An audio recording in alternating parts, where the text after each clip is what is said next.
अस्सलाम वालेकुम दोस्तों, मां या तव्हांजो दोस्त मंज़ूर सोलंकी प्यारी प्यारी गुफ्तगू सां गॾु।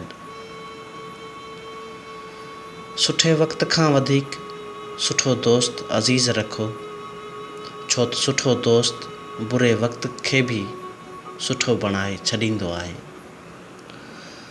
कंहिं दानिश्वर खां पुछियो वियो त गुस्सो छा हूंदो आहे, त हुन वॾो ख़ूबसूरत जवाबु ॾिनो त ॿिए जी ग़लती जी सज़ा पाण खे ॾियणु। ज़िंदगी में हर मौक़े जो फ़ाइदो वठो, पर कंहिंजे भरोसे जो न।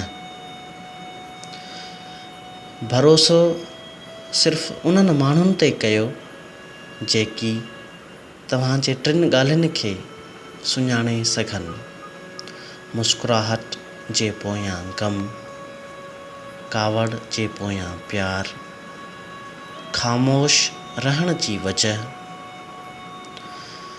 एहसासी त बदिलजी वेंदा आहिनि, ॿियो कुझु न त मुहबत ऐं नफ़रत साॻिए दिलि सां थींदी आहे।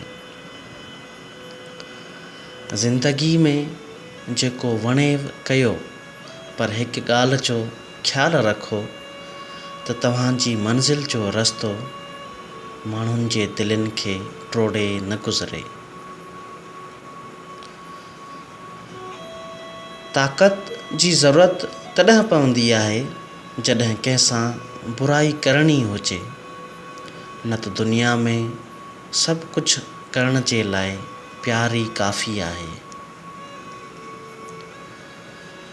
कानून जी ज़रूरत ख़राब माण्हुनि खे पवंदी आहे, छो त सुठा माण्हू शर्म सां ई मरी वेंदा आहिनि।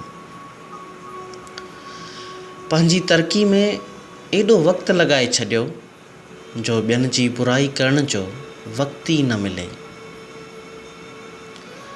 को बि माण्हू एतिरो अमीर नाहे हूंदो जो हू पंहिंजो गुज़िरियल ॾींहुं ख़रीद करे सघे, ऐं कोई बि माण्हू एतिरो ग़रीब नाहे हूंदो जो हू ईंदड़ कल्ह खे तब्दील करे न सघे।